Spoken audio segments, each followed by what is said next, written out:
शिक्षक भर्ती परीक्षाओं और शिक्षक पात्रता परीक्षाओं की तैयारी करने वाले सभी अभ्यर्थियों को नमस्कार। मैं हूं धर्मेंद्र और आप देख रहे हैं स्टडीग्राफी चैनल।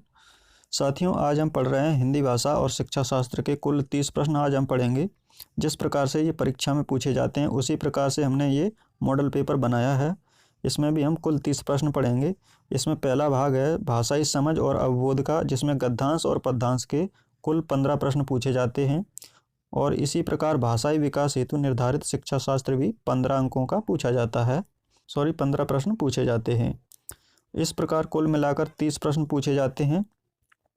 साथियों, शुरू करने से पहले आपसे रिक्वेस्ट है, यदि आप हमारे वीडियो को पहली बार देख रहे हैं, चैनल पर पहली बार आए हुए हैं, तो वीडियो को लाइक करके चैनल को सब्सक्राइब अवश्य कर लीजिए और बेल आइकन का ऑल बटन जरूर दबाइएगा, जिससे आपको नया वीडियो अपलोड होने पर नोटिफिकेशन प्राप्त होता रहे।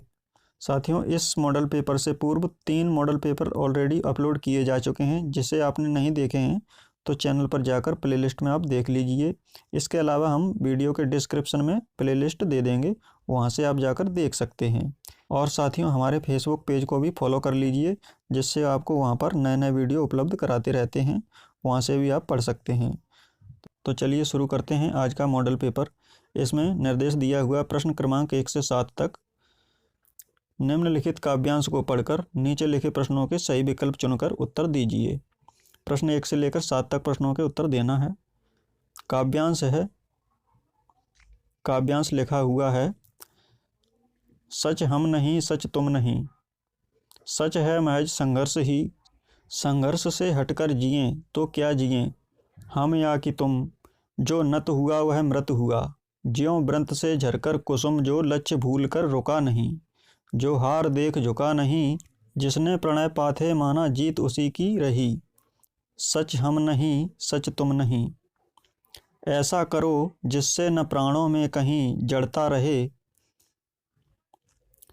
जो है जहाँ चुपचाप अपने आप से लड़ता रहे। जो भी परिस्थितियाँ मिलें कांटे चुभें कलियाँ खिलें। हारे नहीं इंसान है संदेश जीवन का यही। सच हम नहीं सच तुम नहीं। तो साथियों, ये पद्यांश है। इसी पद्यांश के आधार पर प्रश्न 1 से लेकर 7 तक के उत्तर देना है। साथियों, एक बार आप पद्यांश को जरूर पढ़ें, जिससे आपको पद्यांश समझ में आ जाएगा। इस आधार पर प्रश्नों के उत्तर देना है।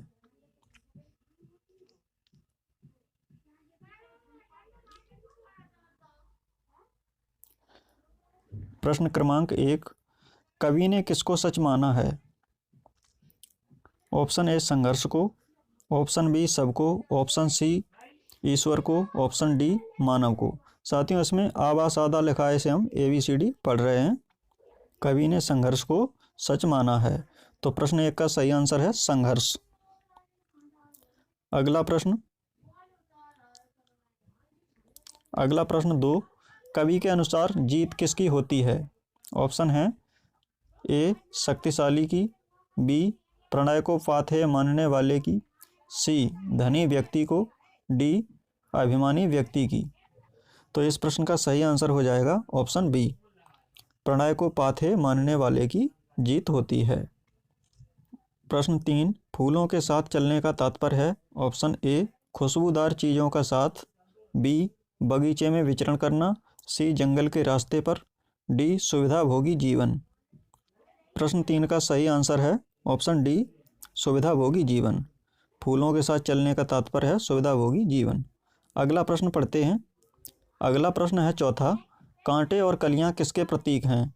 ऑप्शन ए सुविधा और आराम के, ऑप्शन बी प्रतिष्ठा और सम्मान के, ऑप्शन सी दुख और सुख के, ऑप्शन डी संपत्ति और सम्मान के। प्रश्न 4 का सही आंसर हो जाएगा ऑप्शन दा या फिर डी संपत्ति और सम्मान के। अगला प्रश्न 5, नत व्यक्ति किस तरह मृत हो जाता है?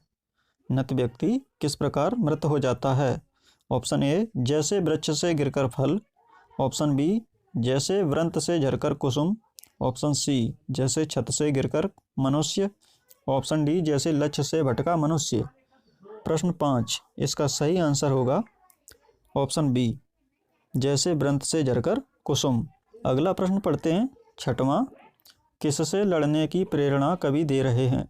ऑप्शन ए चुपचाप अपने आप से लड़ने की, ऑप्शन बी सच से लड़ने की, ऑप्शन सी लक्ष्य से लड़ने की, ऑप्शन डी पराजय से लड़ने की। तो साथियों इस प्रश्न का सही आंसर है ऑप्शन ए, चुपचाप अपने आप से लड़ने की कवि प्रेरणा दे रहे हैं। अगला प्रश्न 7, जीवन का क्या संदेश बताया गया है? ऑप्शन ए, लोगों को संघर्ष की प्रेरणा देना चाहिए, ऑप्शन बी, संघर्ष से बचना चाहिए, ऑप्शन सी, इंसान को हार नहीं माननी चाहिए, ऑप्शन डी, लक्ष्य को भूलकर संघर्ष करना चाहिए। तो साथियों इस प्रश्न का सही आंसर है ऑप्शन सी, इंसान को हार नहीं मानना चाहिए। कवि जीवन का यही संदेश बता रहा है। अगला प्रश्न 8, पुरुषवाचक सर्वनाम कितने होते हैं? Option A 6, option B 5, option C 4, option D 3। साथियों इस प्रश्न का सही आंसर है ऑप्शन डी 3, पुरुषवाचक सर्वनाम 3 होते हैं। अगला प्रश्न 9, मध्यम पुरुष है। ऑप्शन ए तुम, ऑप्शन बी वह, ऑप्शन सी हम, ऑप्शन डी वह।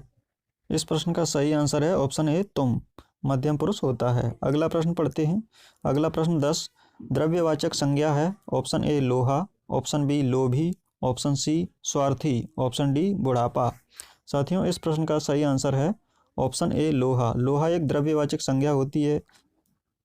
अगला प्रश्न 11, जब दो या दो से अधिक पद मिलकर एक नवीन शब्द को बनाते हैं वह होते हैं? ऑप्शन ए संधि, ऑप्शन बी समास, ऑप्शन सी अव्यय, ऑप्शन डी छंद। प्रश्न 11 का सही आंसर है ऑप्शन बी, समास। जब दो या दो से अधिक पद मिलकर एक नवीन शब्द को बनाते हैं तो वह समास कहलाता है। अगला प्रश्न पढ़ते हैं। अगले प्रश्नों के उत्तर गद्यांश के आधार पर देना है। लिखा है निम्नलिखित पद्यांश को पढ़कर प्रश्न क्रमांक 12 से 16 तक के उत्तर दीजिए। ये पद्यांश है, इसमें 12 से 16 तक के प्रश्नों के उत्तर देना है। गद्यांश को पढ़ते हैं। हिंदी साहित्य को ही ले लीजिए, जहाँ वीर गाथा काल की रचनाओं में सोई हुई वीरता को जगाने की शक्ति है, वहाँ भक्तिकालीन साहित्य में ईश्वर के प्रति अनन्य आस्था और भक्तिभाव को जगाने की अद्भुत क्षमता है। रीतकालीन साहित्य में श्रृंगार की प्रबलता के बावजूद कुछ कवियों ने कीचड़ में कमल के समान अपनी कुछ रचनाओं से कर्तव्य विमुख समाज को कर्तव्य पथ पर बढ़ने की प्रेरणा भी दी है। आधुनिक साहित्य में जीवन की व्यापकता का सफल चित्रण है। साहित्य में अनंत जीवन शक्ति छिपी रहती है। तो आप लोग एक बार इस गद्यांश को भी जरूर पढ़ें।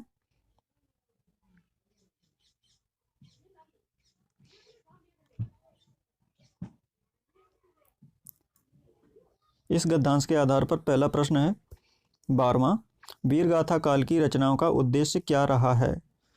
ऑप्शन ए बच्चों में वीरता को जगाना, ऑप्शन बी बूढ़ों में वीरता को जगाना, ऑप्शन सी जनमानस में सोई हुई वीरता को जगाना, ऑप्शन डी किशोरों में साहित्यिक रुचि उत्पन्न करना। तो प्रश्न 12 का सही आंसर होगा ऑप्शन सी, जनमानस में सोई हुई वीरता को जगाना। अगला प्रश्न पढ़ते हैं। 13, कर्तव्य बोध कराने की क्षमता किस कला के साहित्य में है? ऑप्शन ए रीतिकालीन साहित्य में, ऑप्शन बी नीतिबद्ध साहित्य में, ऑप्शन सी चलचित्र में, ऑप्शन डी नृत्य तथा संगीत में। तो इस प्रश्न का सही आंसर है ऑप्शन ए, रीतकालीन साहित्य में कर्तव्य बोध कराने की क्षमता रीतकालीन साहित्य में है। अगला प्रश्न 14, आधुनिक काल का साहित्य किस लिए महत्वपूर्ण है? ऑप्शन ए जीवन जीने के कारण, ऑप्शन बी जीवन के विस्तृत एवं विविध रूपों के चित्रण के कारण, ऑप्शन सी बच्चों को उच्च शिक्षा देने के कारण, ऑप्शन डी मानसिक तथा शारीरिक विकास के कारण। तो साथियों प्रश्न 14 का सही आंसर है ऑप्शन बी, जीवन के विस्तृत एवं विविध रूपों के चित्रण के कारण। अगला प्रश्न 15, अनंत शब्द का अर्थ क्या है? ऑप्शन ए अधिक, ऑप्शन बी असीम अर्थात अत्यधिक, ऑप्शन सी आधुनिक, ऑप्शन डी पुरातन। प्रश्न 15 का सही आंसर होगा ऑप्शन बी, असीम अर्थात अत्यधिक। अनंत शब्द का अर्थ असीम या अत्यधिक होता है। अगला प्रश्न 16वां, अनंत शक्ति कहाँ छिपी हुई है? ऑप्शन ए वीरता में, ऑप्शन बी साहित्य में, ऑप्शन सी हिंदी साहित्य में, ऑप्शन डी चलचित्र में। प्रश्न 16 का सही आंसर है ऑप्शन बी साहित्य में। अनंत शक्ति साहित्य में छुपी हुई है। अगला प्रश्न 17, कविता शिक्षण का प्रमुख उद्देश्य है। ऑप्शन ए शब्दार्थ बोध, ऑप्शन बी मनोरंजन, ऑप्शन सी रसानुभूति, ऑप्शन डी गायन दक्षता। प्रश्न 17 का सही आंसर है ऑप्शन सी रसानुभूति। कविता शिक्षण का प्रमुख उद्देश्य रसानुभूति होता है।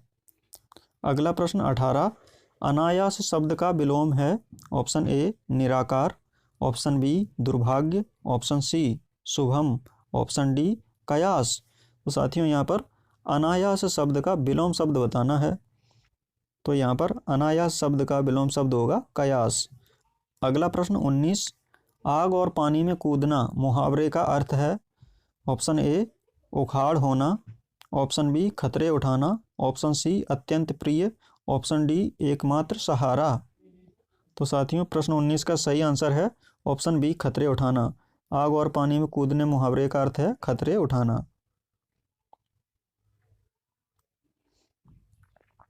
अगला प्रश्न 20, भाषा के लिखित रूप को क्या कहते हैं। ऑप्शन ए उच्चारण, ऑप्शन बी ध्वनि, ऑप्शन सी लिपि, ऑप्शन डी उपर्युक्त में से सभी। प्रश्न 20 का सही आंसर है ऑप्शन सी लिपि।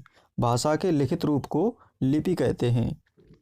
अगला प्रश्न 21, भाषा शिक्षण के मूल्यांकन का इसमें से एक प्रकार नहीं है।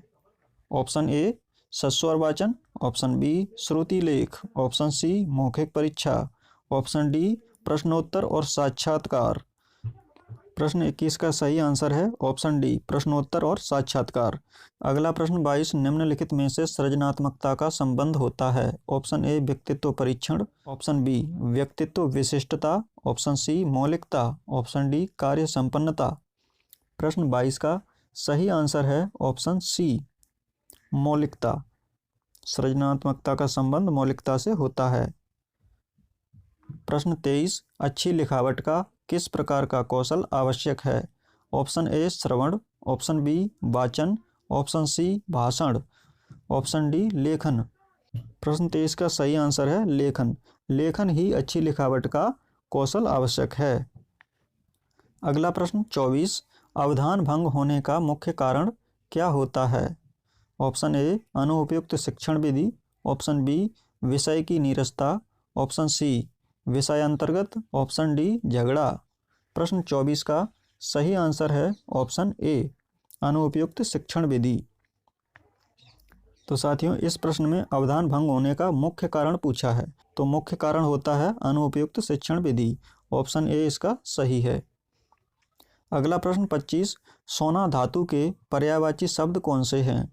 ऑप्शन ए नेत्र, लोचन, नयन, चक्षु, ऑप्शन बी मधु, विहार, कुटी, ऑप्शन सी कनक, स्वर्ण, कंचन, हाटक, ऑप्शन डी इच्छा, काम, लिप्सा। प्रश्न 25 का सही आंसर है ऑप्शन सी कनक, स्वर्ण, कंचन और हाटक। यह सोना के पर्यायवाची शब्द होते हैं। अगला प्रश्न 26, बालोद्यान शिक्षण प्रविधि के जन्मदाता हैं। Option A Abraham Maslow, option B Kilpatrick, option C Maria Montessori, option D Froebel. तो इस प्रश्न का सही आंसर होगा ऑप्शन डी फ्रॉवेल। फ्रॉवेल बालोद्यान शिक्षण प्रविधि के जन्मदाता या प्रणेता हैं। अगला प्रश्न 27, निम्नलिखित वाक्यों में से एक मानक वाक्य है। ऑप्शन ए मैंने नहीं किया, ऑप्शन बी मैंने नहीं की, ऑप्शन सी मैंने नहीं करी, ऑप्शन डी मैंने नहीं करा। तो इसमें सही और मानक वाक्य कौन सा है। इस प्रश्न का सही आंसर हो जाएगा ऑप्शन ए मैंने नहीं किया। यह एक मानक वाक्य है। अगला प्रश्न 28, वर्ण सबसे छोटी इकाई है। किसकी इकाई है। ऑप्शन ए लेखन की, ऑप्शन बी वाचन की, ऑप्शन सी भाषा की, ऑप्शन सी श्रवण की। तो वर्ण भाषा की सबसे छोटी इकाई होती है। इसका आंसर सही है ऑप्शन सी भाषा की। जबकि लेखन, वाचन और श्रवण ये भाषा के कौशल हैं। अगला प्रश्न 29, ऊष्म व्यंजन की संख्या कितनी होती है। Option A 3, option B 4, option C 5, option D 6। प्रश्न 29 का सही आंसर है ऑप्शन बी 4। ऊष्म व्यंजन की संख्या 4 होती है। अगला प्रश्न 30। हिंदी भाषा में वचन कितने प्रकार के होते हैं? ऑप्शन दिए हुए हैं 1, 2, 3 या 4। हिंदी भाषा में वचन कितने प्रकार के होते हैं? इस प्रश्न का उत्तर आप कमेंट बॉक्स में बताइए। तो साथियों, यह मॉडल पेपर हमारा यहीं पर समाप्त होता है। यदि आपने पिछले मॉडल पेपर नहीं देखे हैं तो उसकी प्लेलिस्ट हम वीडियो के डिस्क्रिप्शन में दे देंगे, वहां से आप जाकर देख सकते हैं। तो साथियों, वीडियो को लाइक कीजिए, चैनल को अभी तक सब्सक्राइब नहीं किया सब्सक्राइब जरूर कर लीजिए और बेल आइकन का बटन दबाइएगा, जिससे आपको नोटिफिकेशन प्राप्त होता रहेगा। तो मिलते हैं अगले वीडियो में, तब तक के लिए नमस्कार।